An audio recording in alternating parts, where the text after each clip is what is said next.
A chatbot can tell you how to fix a broken checkout. It can write the code, explain the steps, and sound completely certain. But after the answer leaves the chat window, the model doesn't know whether the button works. It never touched the system, and it never saw what happened next. The moment an AI system can act, the problem changes. A command can fail, a file can be edited in the wrong place, an API can return stale data. Intelligence is no longer just a property of the answer, it becomes a problem of control inside a changing environment. A one-shot system makes a prediction, launches an action, and hopes the world matches the prediction. If the action produces a surprise, there isn't a return path.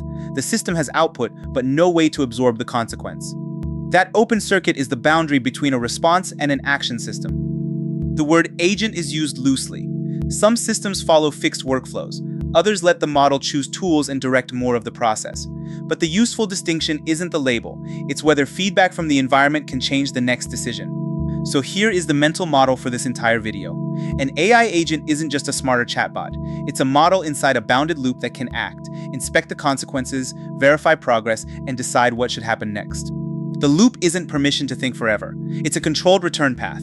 Each pass should create evidence, reduce uncertainty, or reach a stop condition. If another turn can't improve the decision, the system should stop, ask for help, or hand control back.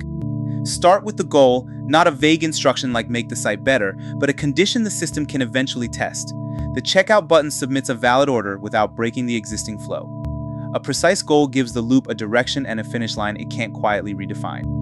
Next comes a plan, even if it's only one step long. Inspect the form, find the handler, run the smallest relevant test.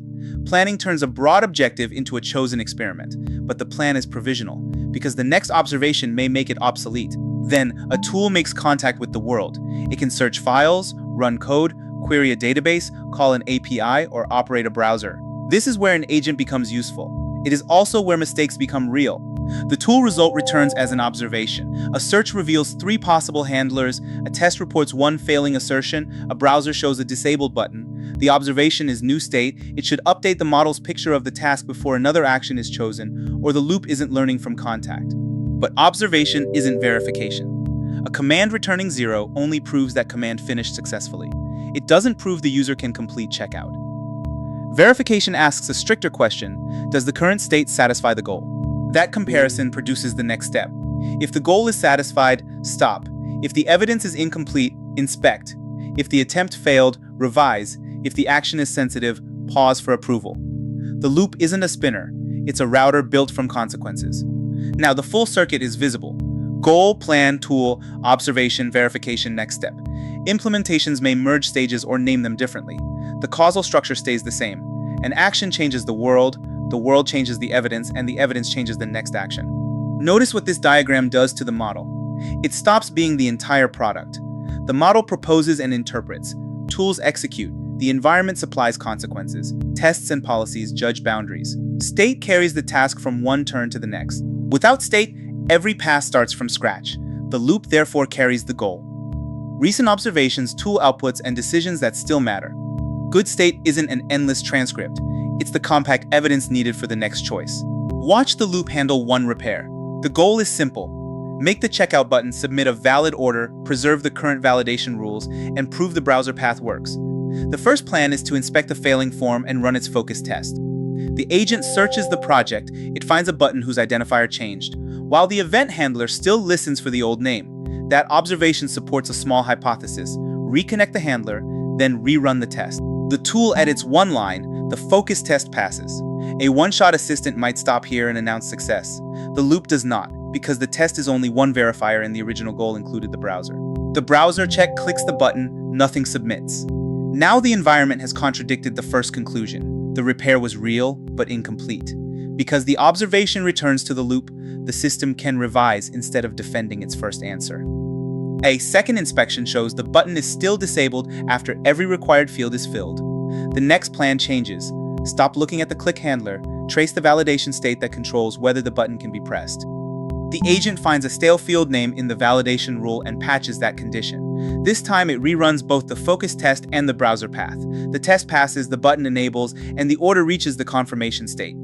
The important evidence isn't the sentence "I fixed it," it's the end state. The expected order exists, the confirmation appears, and the protected rules still pass. For action systems, the environment is often the strongest witness.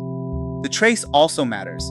It records the model turns, tool calls, observations, and guardrail events that produce the result. A trace doesn't guarantee correctness, but it lets a human reconstruct why the loop moved, stopped, or failed. In this repair, the first failure was not wasted motion. It narrowed the search. The passing unit test removed one possibility. The failing browser check exposed another. A well-designed loop converts surprises into information. Not every pass needs a long internal plan. Sometimes, the next move is obvious. Call the tool, read the result, stop. The point isn't ritual. The point is that later decisions can depend on what earlier actions actually caused. The same loop that repairs a checkout can also repeat a bad action. More turns multiply both capability and risk. A production agent therefore needs boundaries that are as concrete as its tools. Give the run a turn limit, a time budget, and a cost budget. Define what success, failure, and no progress look like. A loop without a stop condition isn't persistence, it's an uncontrolled process. Scope each tool to the smallest useful authority. Reading a file is different from deleting it. Drafting an email is different from sending it. Suggesting a database change is different from committing the transaction. The loop should know those differences before the model acts. For sensitive actions, human approval isn't outside the architecture. It's one of the loop's states. The run pauses, exposes the proposed call and its arguments, waits for a decision, and then resumes or rejects that branch. Verification should be as independent as the task allows. Use tests, schemas, database state, browser assertions, policy checks, or a human reviewer. Asking the same model whether its own answer looks correct can help, but it isn't ground truth. And sometimes the right agent is no agent at all. If the path is stable and the branches are known, a deterministic workflow is faster, cheaper, and easier to audit. Use model-directed iteration when uncertainty in the environment must shape the next move. That is the leap from chatbot to action system. The model is the decision engine, but the loop is what gives decisions consequences, memory, correction, and limits. So close the circuit carefully, and an answer can become a controlled attempt at changing the world.